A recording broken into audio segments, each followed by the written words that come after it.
Muito bem, queridos, nós acabamos de orar cantando, né? São 3 canções, mas na verdade são orações, que com certeza, se fizermos isso com o interesse do nosso coração, da nossa alma, em todas elas nós nos colocamos diante de Deus como alguém carente de mais intimidade, de mais amor na presença dEle, prometendo que o louvaria, prometendo que se dispõe, depois de sondado, corrigido, transformado, servi-lo. São orações de entrega, são orações como Isaías, que um dia, como nós cantamos aqui também, registra ali o seu encontro com Deus e diz: Santo, Santo, Santo Tu és. Que Deus possa de fato, queridos, falar conosco, que nós possamos então buscar nessa certeza, nessa convicção, aquilo que Deus tem para mim e que Deus tem para você. São dias difíceis, né?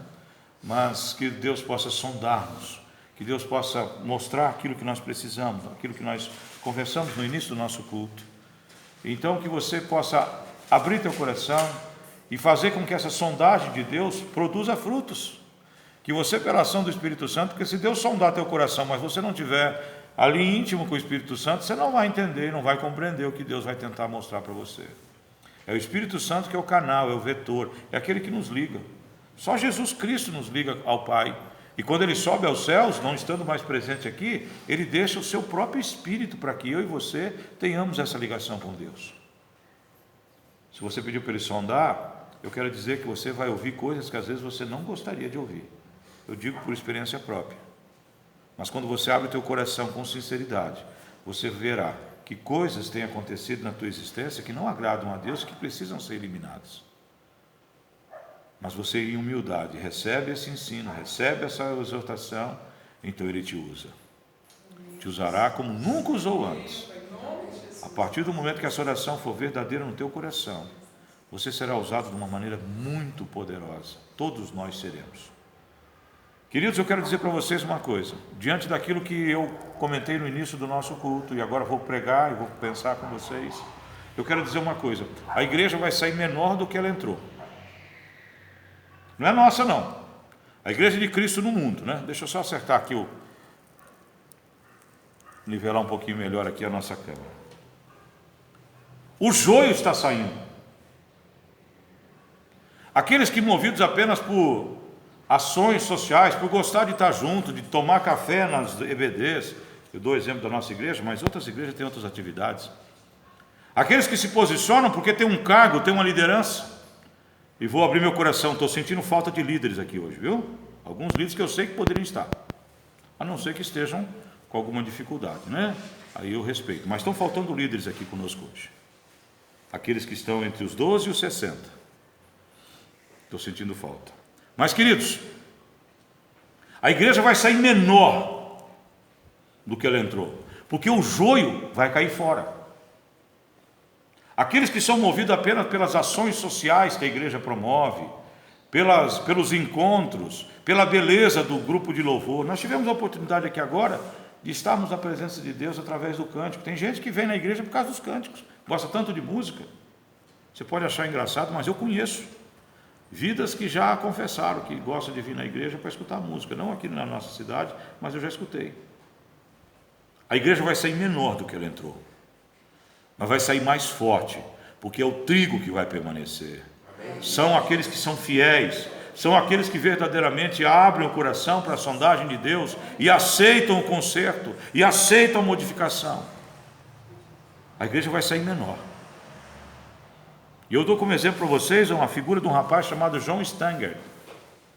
Um jovem americano, bonito, de boa aparência, ele fazia parte de uma banda chamada Hank Nelson. O que eles faziam? Louvores ao Senhor. Uma banda muito conceituada nos Estados Unidos. Essa semana ele publicou nas suas redes sociais que não crê em Deus. E que demorou muito para ele chegar a ter a coragem. Ele não crê em Deus. Educação? Difícil. Ele é filho de um pastor. Ele é filho de um pastor e saiu da banda, porque ele não crê em Deus. E ele apresenta algumas argumentações. Olha o mal que está ao nosso redor. Que Deus de amor é esse que permite tanto sofrimento? entre os outros argumentos, que são os mesmos que nós escutamos há séculos.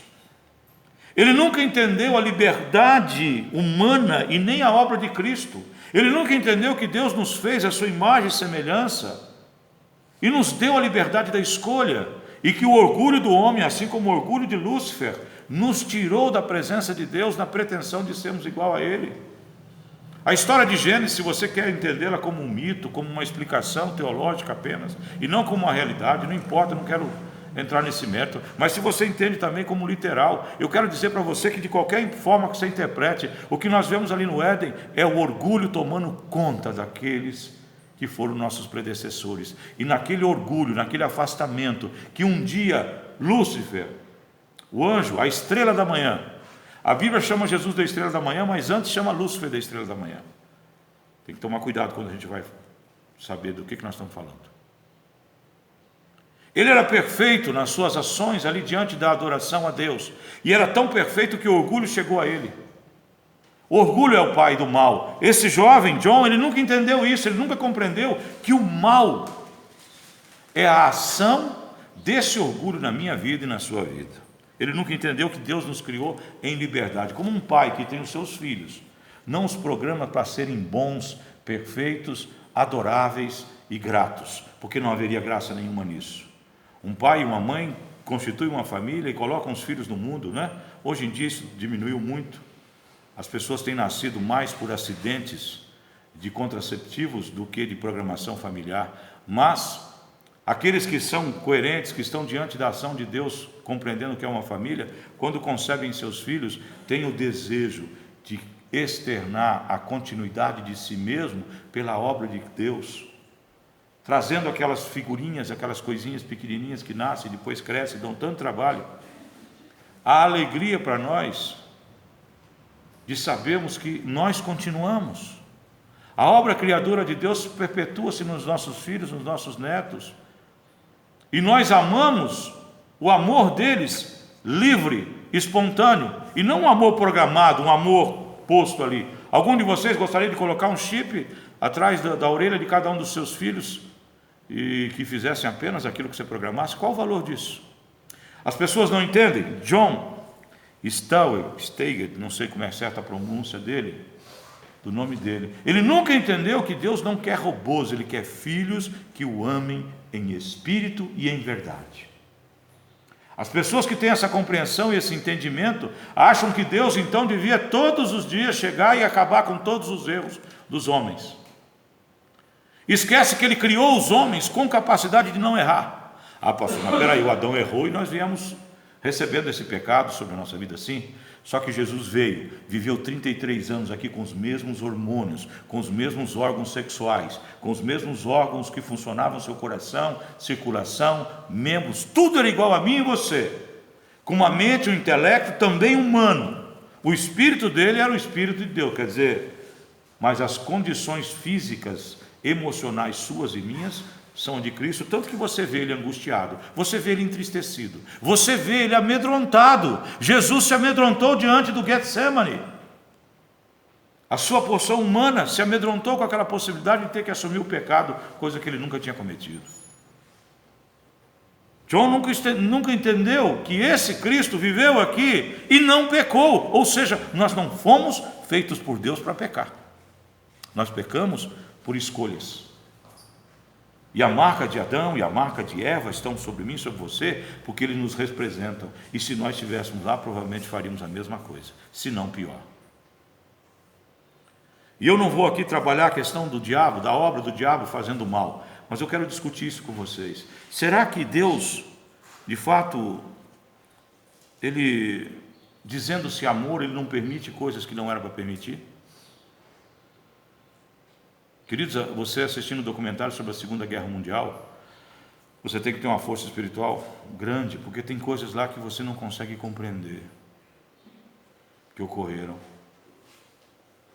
Situações terríveis, principalmente com crianças. Queridos, a Bíblia, ela nos mostra, e por isso eu digo que esse jovem nunca conheceu a Bíblia direito, pois ele veria que na obediência ao Evangelho, todo o mal se retrai. Pega as posturas que Jesus nos coloca, pega ali as bem-aventuranças que Ele nos ensina, pega todas as posturas e ações que Jesus teve, coloca-as em prática e veja se o mal se manifesta na tua vida. Ele pode vir contra você, como veio contra ele o tempo todo, mas você não vai estar inserido no mal, você vai ter um escudo protetor contra o mal. John nunca entendeu isso, nunca compreendeu a ação de resgate de Cristo. Mas a Bíblia conta histórias parecidas com a dele. Eu quero que você abra a tua Bíblia lá em Juízes, capítulo 6.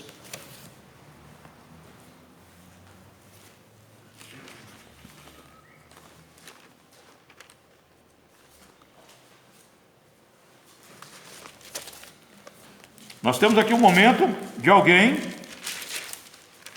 você que está nos assistindo pela rede social, pelo nosso grupo, ou por algum outro meio que tenha sido compartilhado com você, eu convido você a fazer a leitura lá de Juízes, no capítulo 6, do verso 3 até o 13.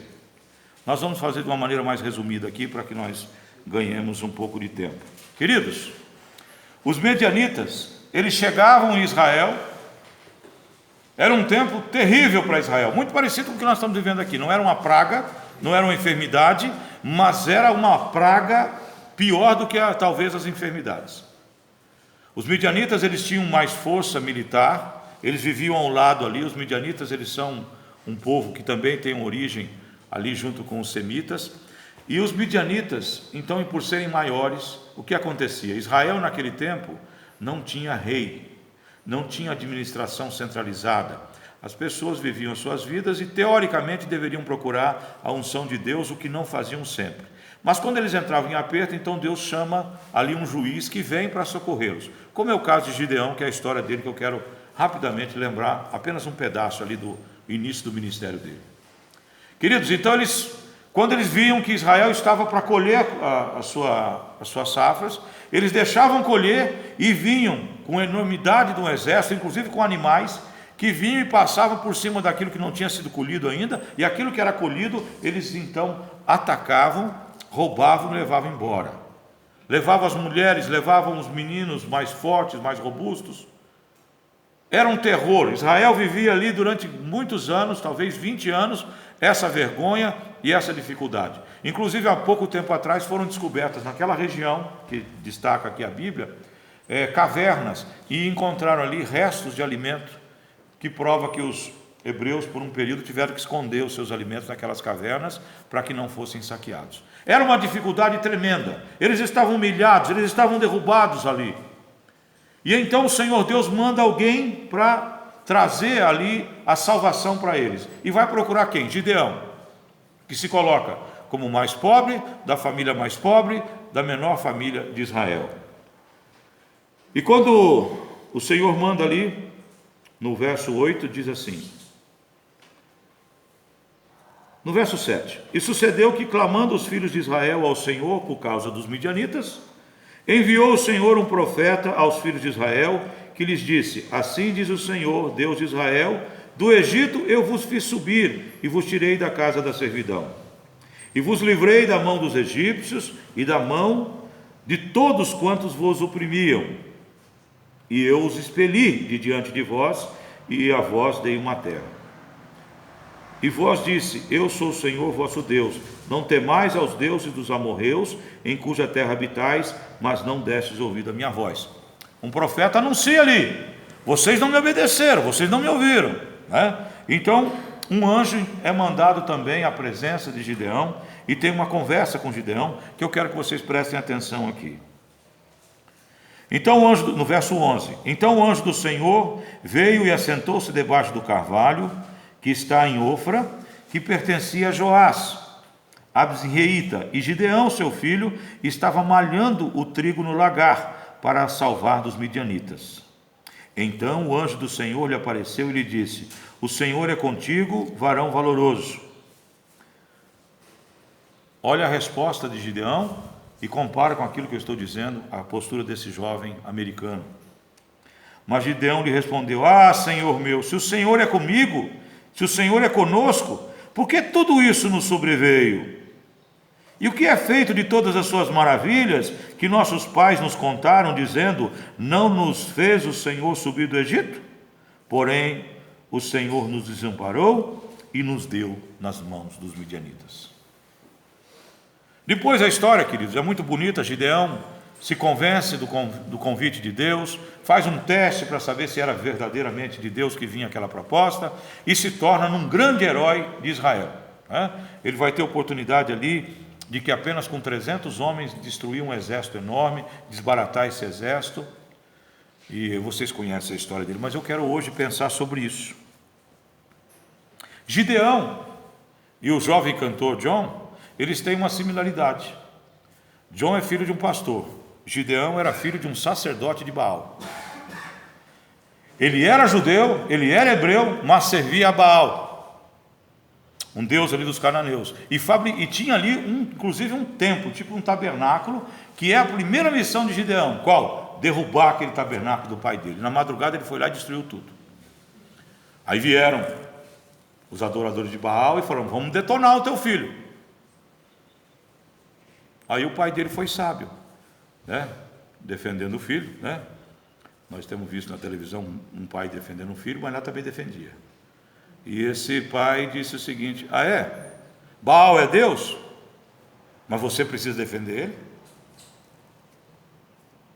Ou seja, se ele é Deus, ele há de se vingar, E com essa palavra aquietou, e Gideão, que foi chamado até de Jerubaal, por isso, derrubou ali os ídolos de Baal, vai cumprir a sua missão. Mas eu quero atentar para isso aqui, queridos.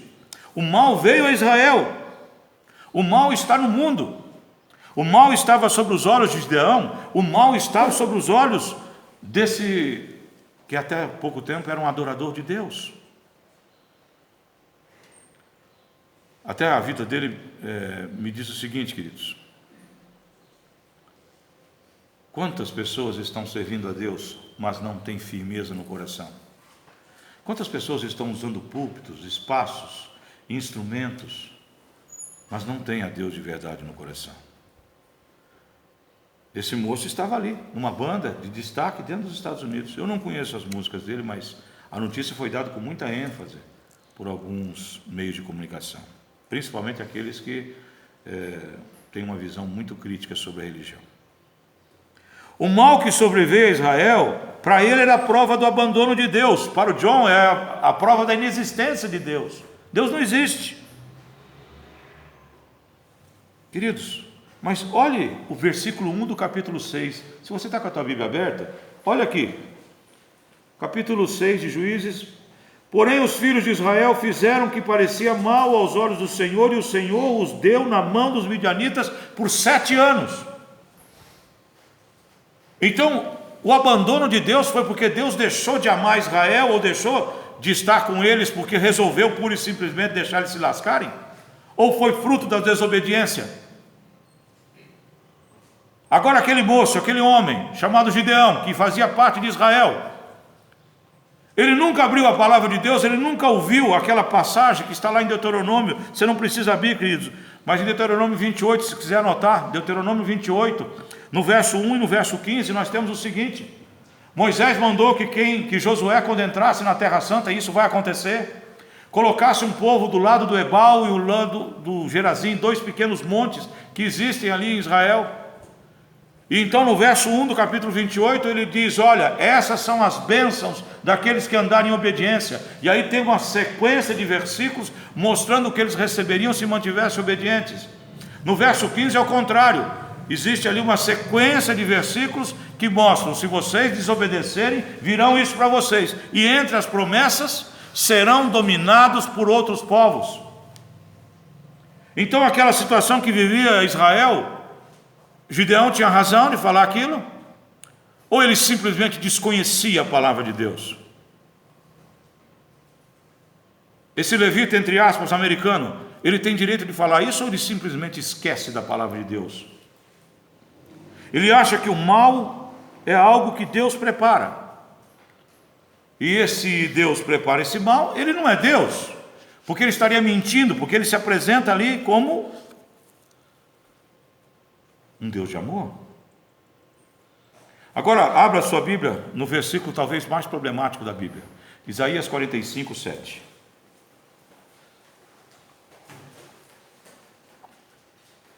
Para você que nos acompanha, Isaías 45, 7.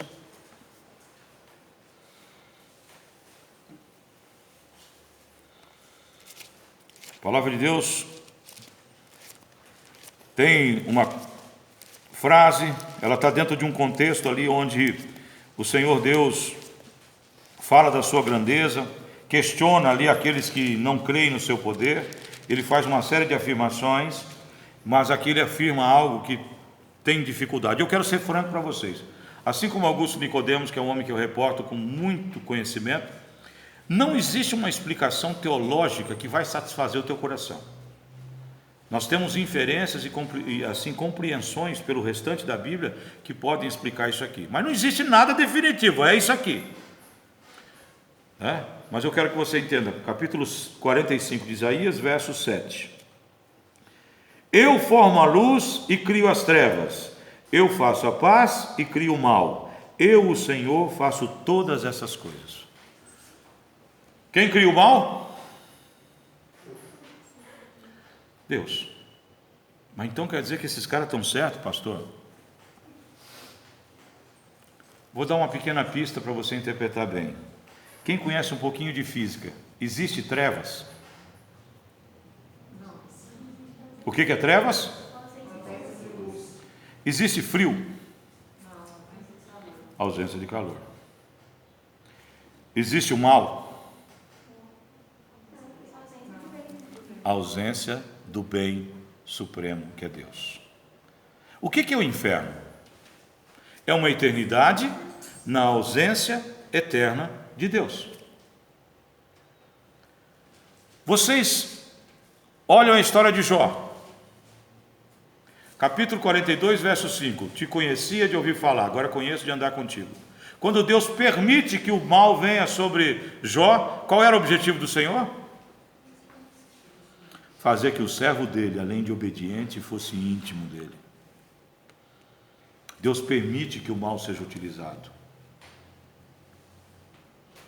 Eu entro numa selaria, vocês sabem que é selaria, né? Aqui agora não tem mais, no Pantanal da Teia ainda, né? E eu compro um rabo de tatu. Todo mundo sabe o que é rabo de tatu? Isso é coisa de mineiro, né? Rabo de tatu todo mundo conhece. Eu vou lá, pego esse chicote, esse rabo de tatu, e uso ele no animal. Fui eu que fiz o rabo de tatu, mas eu usei. É uma compreensão teológica complicada, difícil, queridos, mas você tem que entender que até mesmo quando Deus permite a utilização do mal e manda os seus juízos, eles são santos. O que aconteceu todas as vezes que Deus mandou o juízo através de coisas negativas sobre as pessoas? O que aconteceu, queridos? Os que se arrependeram, os que se corrigiram, se restauraram. Foi o que aconteceu com Jó? Foi o que aconteceu com Israel? E aqueles que não se arrependeram, pagaram. Justiça de Deus. Então Deus, ele não pratica o mal. O mal, ele é feito por mim e por você. Gênesis 4:7. Leiam Gênesis 4:7. Você que está nos acompanhando aí, Gênesis 4:7.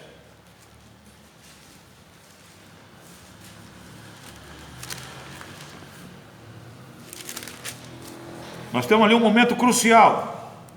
Caim está prestes a matar Abel, está em angústia.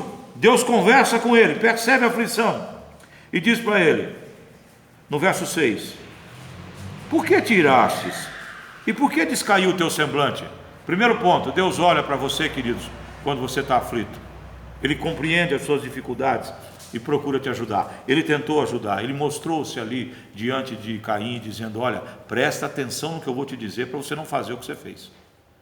Porque você tem que entender uma coisa, diante de Deus ele não tem tempo. Então aqui, Caim não tinha matado o irmão, mas diante de Deus já tinha, porque Deus sabia que ele ia matar.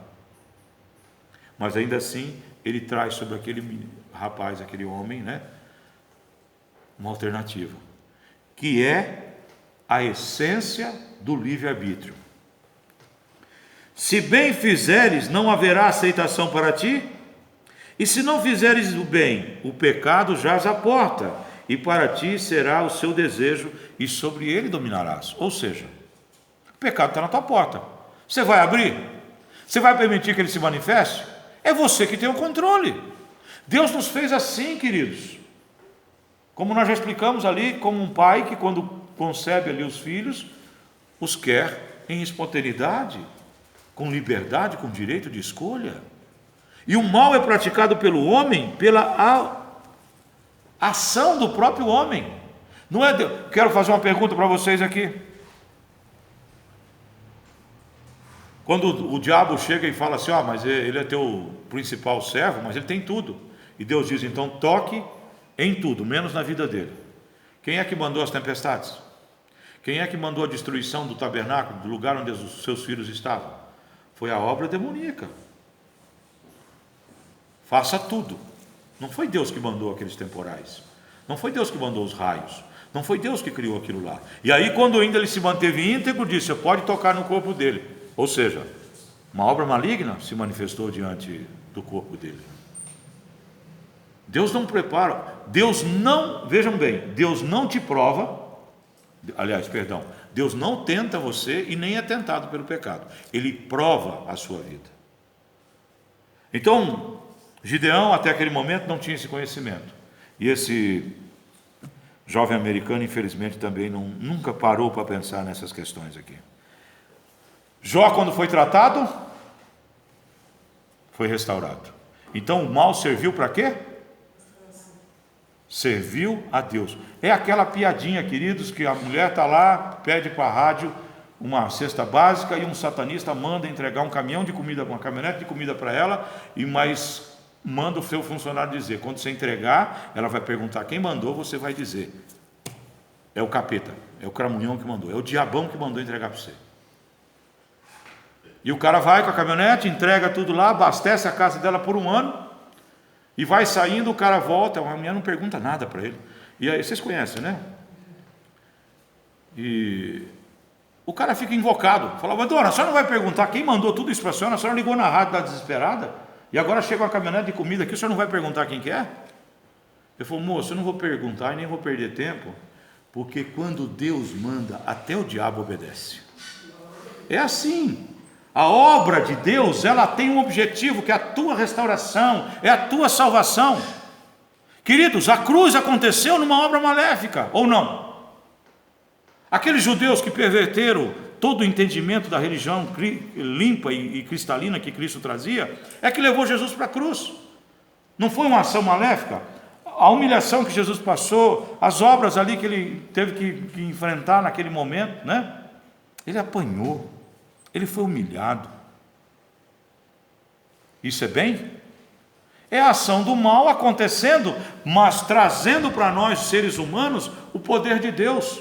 Então o diabo, queridos, é uma realidade. O diabo trabalha para Deus. Ele é um derrotado e sempre foi. E as pessoas não entendem que o mal só acontece quando o homem abre-se para o poder do diabo, que não é onipresente, não é onisciente, né? Os demônios ajudam a fazer isso. A Bíblia nos leva, pela interpretação de Apocalipse, a entender que 1/3 dos anjos que haviam ali, quando você vê Ezequiel 18 e também Isaías 40 ou 41, não me lembro certo, e Apocalipse, você percebe que na rebelião de Satanás, que ainda se chamava Lúcifer, ele trouxe 1/3 daqueles que serviam a Deus, que são os demônios que estão aqui servindo a ele, incomodando e trazendo dificuldades. A ação do diabo, a ação do mal, ela não é que ela é controlada, mas ela tem um limite. O Senhor Deus está olhando, e aqueles que vivem sob a direção daquele que jaz no maligno, eles vivem por conta e risco de escolhas que fizeram. Mas o povo de Deus só tem experiências e é tocado pelo mal quando Deus tem propósito em mudar-lhes a mente e o coração. Aquilo que nós estamos vivendo hoje, por isso que o pastor diz, nós estamos passando um juízo. 30 mil brasileiros já faleceram, quase 30 mil, e vão falecer outros. Imagina-se que de 80 a 100 mil nós estaremos enterrando. Queridos, quando nós olhamos para o mundo, para as suas maldades, ou então atribuímos isso à inexistência de Deus, ou abandono de Deus, é uma estupidez e uma prova de ignorância bíblica tremenda. Por isso que eu digo que a igreja vai sair menor, porque a quantidade de pessoas que amam a palavra e têm bebido dela são minoria. Porque aqueles que não conhecem, aqueles que não entendem, como esse moço, criado nas barras da calça de um pai pastor, que eu imagino o quanto está sofrendo agora, mas nunca entendeu a palavra, porque nunca se aprofundou nela. Porque se tivesse aprofundado, ele entenderia todas essas coisas que eu estou repartindo com vocês. Deus é santo, nós cantamos aqui, santo, santo, santo, o próprio Isaías disse. Deus não convive com o mal. Cristo na cruz, queridos, vamos pensar um pouquinho. Todo o mal que existe no mundo, que é fruto da desobediência humana e da ajuda de Satanás, que também veio na desobediência e no orgulho, por que Cristo veio então? Se Deus tem prazer nisso, se Deus não se incomoda, se Deus permite que o mal faça o que ele quiser, que o diabo tenha domínio sobre a terra e faça o que ele quiser, por que Cristo veio ao mundo? Porque Deus nunca se acomodou com o afastamento dos seus filhos, e ele deu uma nova oportunidade, ele deu uma nova chance, e aquele que se abriga sobre a palavra dele, que aceita a salvação, é nova criatura, não tem necessidade de andar mais sobre a égide de Satanás. Então o mal existe no homem, porque o homem quer esse mal, porque o homem escolhe não escolher a Deus, porque o homem decide não decidir-se por Deus, e então ele está sujeito às suas próprias concupiscências, é o que Paulo ensina. Mas quando ele se dobra em humildade, como a irmã orando aqui, clamou por nós todos, quando nós em humildade nos colocamos diante de Deus e pedimos que Ele nos refaça, que Ele nos corrija, que Ele nos transforme ali naquilo que Ele deseja, o mal não tem mais império sobre a nossa vida não, queridos. Sabe quando que o mal é utilizado por você e você experimenta? Quando você se afasta de Deus. Por isso é aquela questão, é igual às trevas. Nós queremos escurecer isso aqui, o que nós vamos ter que fazer? Apagar as lâmpadas, fechar as portas, colocar o insulfilme de 100% em cada uma dessas janelas, para que a luz do dia não entre. É a ausência de luz. Ou tem algum botãozinho aqui que eu ligo e aparecem as trevas aqui? Não. Ela só virá se eu conseguir estancar a luz. O poder de Deus, ele deixa de agir na tua vida quando você se afasta dele. E como ele é amoroso, ele não é impositivo, você vai fazer suas escolhas e vai pagar o custo disso. E depois sai dizendo por aí que Deus não existe. São situações que nós temos que compreender. Ele usa o mal para ensinar e julgar. Desacreditar de Deus pela existência do mal, queridos, é um desconhecimento triste e profundo da sua palavra. É alguém que nunca entendeu ou compreendeu o que é o amor de Deus, a graça dele, e por que o mal chegou até a terra. Por que o mal aflige as pessoas? Não foi porque Deus quis, não foi porque Deus impôs. Ao contrário, o mal foi uma escolha nossa. O mal foi uma ação destruidora de Satanás, que no orgulho se afastou de Deus. E ao contrário, esse Deus coloca-se encarnado naquela cruz, para que esse mal seja derrotado. E já foi derrotado. Esse mal que esse garoto, que esse moço vê, que eu posso enxergar, às vezes nessas pandemias, você sabe que naquela cruz ele foi derrotado. E que um dia estaremos na glória, todos aqueles que creem, por mais difíceis que seja, por mais dor e luto que possam passar nesse momento, por mais aflições e tristezas que tenham enfrentado na sua vida, com questões financeiras, com questões de relacionamento, mas permanecem firmes no Senhor, hão de viver a eternidade na glória com o Pai. Então o mal perdeu, o mal foi derrotado naquela cruz, e eu não posso atribuir ao mal uma força que ele não tem.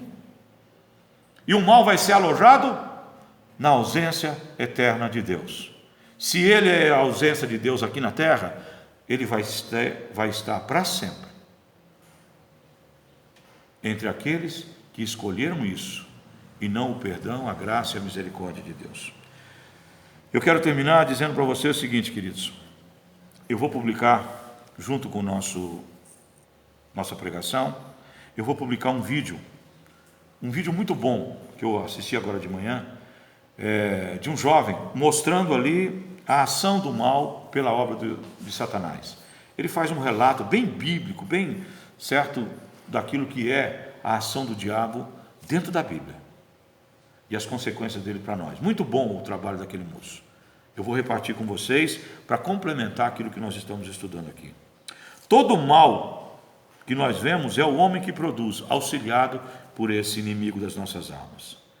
E como eu já disse no começo, Jó foi restaurado, Israel foi restaurado, você foi restaurado na cruz. O mal que estava sobre a sua vida, o mal que te direcionou por muitos anos, o mal que talvez impediu você, mesmo, veja bem, esse menino foi criado dentro da igreja.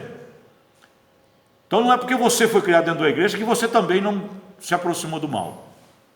Como é que você se aproxima do mal estando dentro da igreja? Desprezando a palavra de Deus, abrindo mão da comunhão e abrindo a tua vida e o teu coração para os ensinos do mundo, para a filosofia do mundo. Quando eu digo filosofia, são as práticas, viu? Estudar filosofia é muito bom, desde que você esteja firmado na palavra. Se você não estiver na palavra, na primeira vez que você escutar Sartre falar, você vai sair para o mundo arrumando um monte de mulher, fumando e bebendo, porque o importante é o momento. Filosofia pode ajudar você a compreender como a Bíblia antecipa que os homens são.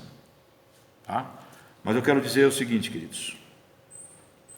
O mal que nós olhamos e nós sofremos com ele é o mal que vem sobre aquele que não se dobra à soberania e ao poder, ao perdão, à graça e à misericórdia de Jesus. Que na maior oferta que o mundo já viu de amor, se entregou naquela cruz por mim e por você. Por isso que Paulo pergunta, lá em Coríntios 15, ó morte, onde é que estão os seus aguilhões? Porque o salário do pecado, o salário do mal, não é a morte? A segunda morte, a pior delas, aquela morte que vai se dar para quem vai para o inferno, que é uma vida em eternidade, uma morte que não é morte, porque se fosse morte era até bom, né? Acabava, não, mas é uma vida, uma existência na total ausência de Deus. É isso que nós temos que pensar, queridos, é isso que nós temos que entender. O amor de Deus, ele se manifesta de uma maneira poderosa na cruz, que não há como você duvidar desse amor, da força desse amor e da vitória desse amor sobre qualquer mal, que ainda persiste quando você se desvia desse bem, quando você se desvia dessa graça. Pastor, mas e aqueles cristãos que morreram, e vão morrer ainda com essa pandemia, ou vão morrer de acidente, ou vão morrer de tragédias, caem num avião? Meu querido, se você é cristão mesmo, você vai se rejubilar com os santos que chegam na presença de Deus, porque o que ele tem lá não se compara, né? Um dos dias mais gostosos da minha vida foi levar meu filho lá em São José do Rio Preto, né? Comer cachorro quente no estádio no Teixeirão, né? E assistir o São Paulo dar um chocolate no Palmeiras, 3-0, foi bom demais. Até pênalti nós perdemos aquele dia. Foi um dia que eu me lembro com muita alegria, viu, Zé Carlos? Mas não tem nada a ver, né? Não tem nada a ver essas pequenas alegrias que nós temos aqui com aquilo que está reservado para nós lá. Então por que eu vou temer o mal? Para aquele que está firmado em Cristo, o mal é apenas o estertor. Vou dar um exemplo bem chato, nojento, mas quero saber assim, você já pegou um bichinho aqui, barata, que ninguém gosta de barata. Você já pegou uma barata e pisou nela, né? E cuidado, que você pisar só uma vez, ela levanta e vai embora, e no outro dia ainda passa na tua cara, tudo melada. Você aperta qualquer bichinho, as perninhas dele não ficam se mexendo ali antes de dar o último suspiro? É o que o diabo está fazendo, queridos. Ele já foi morto naquela cruz, ele já foi derrotado, ele é um perdedor. Tudo isso que nós vemos, ou é o juízo de Deus, é Deus fazendo ele trabalhar, né? Ele é meio vagabundo, porque ele é pai da mentira e é vagabundo também. Se ele fosse bom, ele tinha continuado trabalhando para Deus lá, adorando e glorificando a Deus. É Deus põe ele para trabalhar às vezes, trazendo o juízo de Deus, a vontade de Deus, a soberania de Deus. Mas o que você está assistindo no mundo é como um inseto que você pisa, e antes dele morrer, ele se movimenta ali tentando fazer alguma coisa, porque ele já foi derrotado naquela cruz. Esse menino nunca entendeu isso. Gideão aprendeu, se tornou um homem valente, corajoso e obediente a Deus. Aí é uma questão de escolha. Amém? Amém. Vamos nos colocar em pé, queridos, vamos encerrar o nosso culto. Agradeço a presença de todos vocês, agradeço você que está nos ouvindo aí do outro lado, e que o amor de Deus e a graça dele esteja sobre nós. Eu vou trazer a bênção para vocês e para vocês que estão do outro lado. Pai, diante do Senhor está a nossa gratidão, o nosso temor e o nosso amor ao Senhor. E eu quero pedir sobre cada um daqueles que estão aqui, os que estão representados, ó Deus, e nossos familiares, aonde eles estiverem, que o amor do Pai, a graça do Filho, a consolação doce do Espírito Santo, o ensino e também, ó Deus, a couraça da sua palavra pelo Evangelho esteja sobre nós. E que essa comunhão que nós estamos vivendo de maneira virtual, ainda assim ela nos sustente. E o amor de uns pelos outros seja reconhecido por esse mundo, para que teu Filho então seja visto como o Deus que Ele é. Esteja sobre nós. Guarda-nos e dá-nos uma semana abençoada em nome de Jesus. Eu digo amém e a igreja diz comigo? Amém.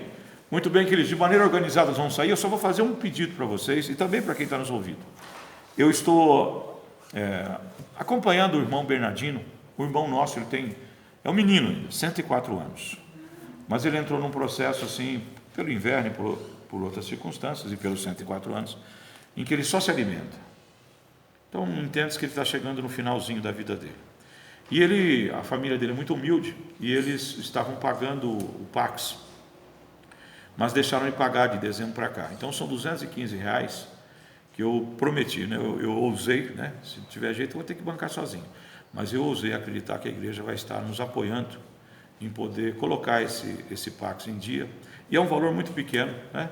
Que eu acredito que eu posso arrumar parceiros comigo para a gente bancar essa condição, para que ele, quando chegar a hora dele, esteja ali protegido, né? Esteja ali, possa ser enterrado de uma forma digna, tá certo? Ele é irmão nosso, foi batizado lá em no Itamaraty, e alguém que está cumprindo a carreira dele, e eu convido a igreja. Então, aqueles irmãos que puderem, me procurem no particular, no privado, né? O valor total é R$215. Vê com o que você pode colaborar, e aí nós colocaremos em dia, e depois esse valor que é mensal, eu vou estar vendo, me parece que é uns R$30, 40, e aí a gente vê como é que faz, tá bom? Era esse o último recado que eu queria deixar para vocês. Uma boa semana para todo mundo. Todos os dias nós temos uma meditação no nosso grupo. Ouçam, queridos, participem, orem, né? Amanhã nós teremos mais alguém orando. Hoje foi a Helena, e eu vou pedir para a irmã Adelaide, está bem na minha frente aqui, Adelaide? Você ora amanhã, tá? Na segunda-feira, tá certo? Então é isso aí, queridos. Bom final de semana para vocês, bom almoço e até a próxima.